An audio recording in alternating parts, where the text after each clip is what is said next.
The views and opinions expressed in The Fact Is with Hollis Grant are those of Hollis Grant and do not necessarily reflect the official policy or position of Droids Canada Network. Droids Canada Network does not take responsibility for any content or position produced by Hollis Grant and his show. Listener discretion is advised.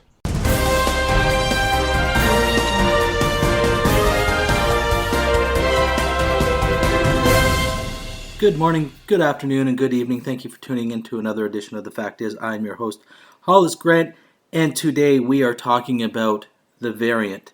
It has been 83 weeks since March 13th, the date that the U.S. government, President Donald Trump, declared the coronavirus a pandemic, unlocking billions of dollars to help combat the disease. But if we're using America as the example, it's 83 weeks of 2 weeks to slow the spread. And today, we have another deadly variant. We've talked about on this show on past episodes. Please take a look at droidscanada.com for all past episodes. And you can find out when we have discussed these potential variants, all starting with the Delta variant. Now today, we are bringing news from the New York Post. Again, 83 weeks later after COVID hits, we have the Delta variant gripping the nation. And now, prepare yourselves, ladies and gentlemen, for we now have a Delta variant, a COVID variant. New York Post, dated October 20th, 2021. New infectious strain of Delta variant detected in the U.S. A new sublineage of the highly contagious Delta variant that is spreading throughout the UK has been detected in the United States, health officials said Wednesday. AY.4.2 is being closely monitored in England after British health officials revealed that the new variant, reported to be 10 to 15% more transmissible than Delta, had been linked to a growing number of COVID-19 infections there. Dr. Rochelle Walensky, director of the Centers for Disease Control and Prevention, confirmed during a COVID-19 briefing Wednesday that AY.4.2 has been found in the United States. Walensky said the new variant, which she acknowledged has drawn some attention in recent days, has not been linked to any clusters within the country. We have on occasion identified this sublineage here in the United States, but not with recent increased frequency or clustering to date, Walensky said. At this time, there is no evidence that sublineage AY.4.2 impacts the effectiveness of our current vaccines or therapeutics, and we will continue to follow. She added, in the United States, Delta remains the dominant variant, with more than 99.7% of subsequent cases in the country being caused by Delta. A CDC spokesperson told the Post that AY.4.2 is, quote, very rare in the United States, with less than 10% cases found so far, which accounts for less than 0.005% of subsequent cases. The CDC has not confirmed in what United States AY.4.2 has been detected. Former Food and Drug Administration Commissioner Scott Gottlieb tweeted about the variant over the weekend, calling for urgent research to figure out if this Delta Plus is more transmissible or has partial immune evasion. Expert told the UK's Financial Times that AY.4.2 appeared to be 10 to 15% more transmissible than the original Delta variant. British officials said last week they were closely monitoring AY.4.2 after the latest data showed 6% of COVID cases in the country were linked to the new variant. AY.4.2 has not been labeled as under investigation or a variant of concern in the United Kingdom. Experts said there was no early indication that AY.4.2 would become the dominant variant, and that it was unlikely to change the current COVID picture. Discovery of new variants is, of course, important to monitor, but it doesn't indicate that the new variant is going to be the next one to replace Delta. Oxford Vaccine Group Chief Andrew Pollard, told BBC Radio on Wednesday.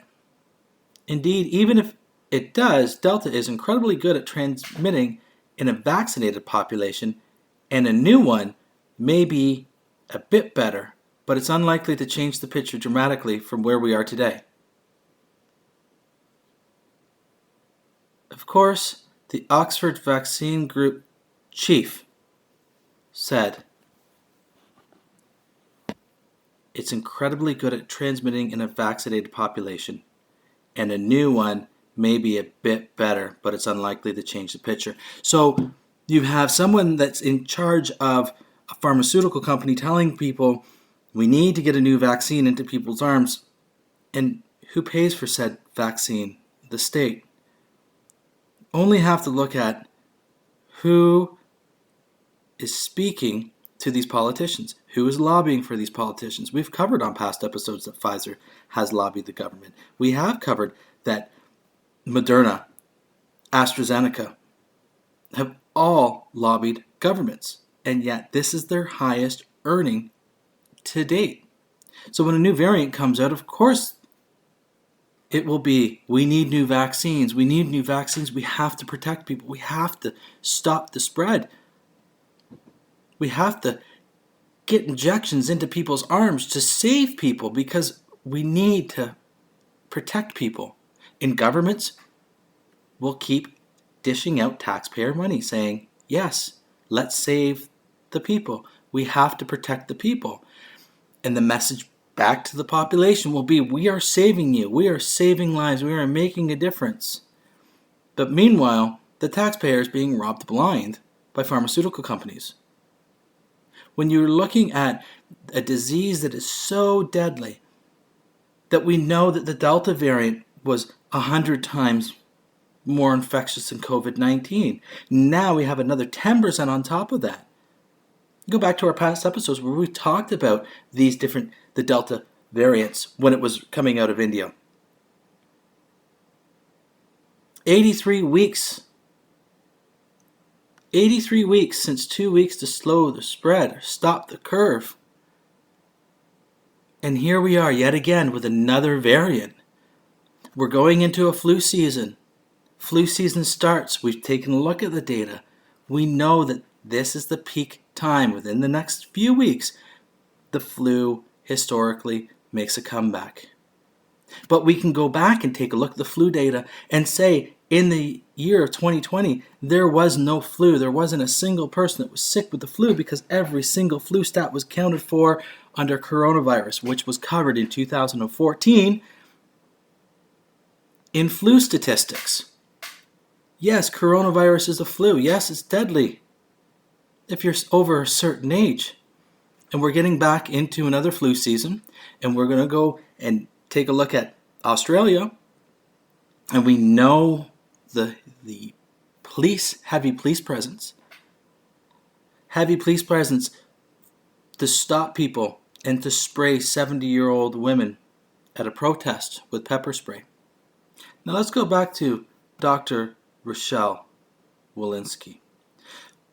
On Tuesday, August 3rd, 2021, CDC Director Dr. Rochelle Walensky signed an order determining the eviction of tenants for failure to make rent payment or housing payments could be detrimental to public health control measures to slow the spread of SARS-CoV-2, the virus that causes COVID-19. This order will expire on October 3rd, 2021, and applies in the United States. Counties experience substantial and high levels of community transmission levels of SARS-CoV-2. The eviction moratorium allows additional time for rent relief to reach renters and to further increase vaccination rates in the context of a pandemic. Eviction moratoria, like quarantine, isolation, and social distancing, can be an effective public health measure utilized to prevent the spread of communicable diseases. Eviction moratoria facilitate self-isolation and self-quarantine by people who become ill or who are at risk of transmitting COVID-19 by keeping people out of congregate settings and in their own homes. CDC remains committed and will continue to explore and use all the tools at our disposal to protect the health and well-being of Americans affected by the COVID-19 pandemic. The order can be found at cdc.gov/coronavirus/2019, and you can take a look on Google. Below can be attributed to CDC Director Dr. Rochelle Walensky. The emergence of the Delta variant has led to a rapid acceleration of community transmission in the United States, putting more Americans at increased risk, especially if they are unvaccinated. The moratorium is the right thing to do to keep people in their homes and out of the congregate settings where COVID-19 spreads. It is imperative that public health authorities act quickly to mitigate such an increase of evictions, which could increase the likelihood of new spikes in SARS-CoV-2 transmission.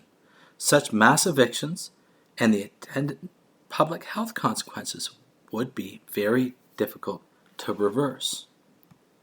That order was signed. What it's saying is you can't pay your rent, you can live in your home, and you can't get evicted.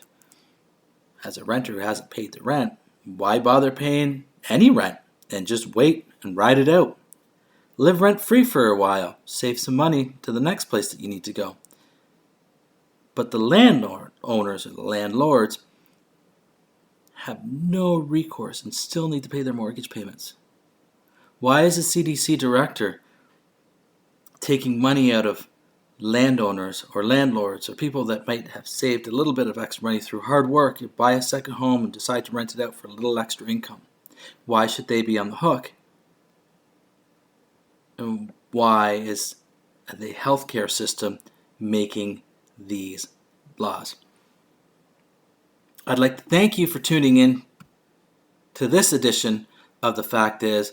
I'm your host, Hollis Grant, and please take a look on our Facebook page and on droidscanada.com, and you have yourself a great week. Dan, what happens every Thursday? That would be DCR Droids Canada Radio. And what time is it at on Thursday? That's from 9 till 11 p.m. Dumb question, where do you find it? You find that at accessradio.ca. And what's the best part? It's free.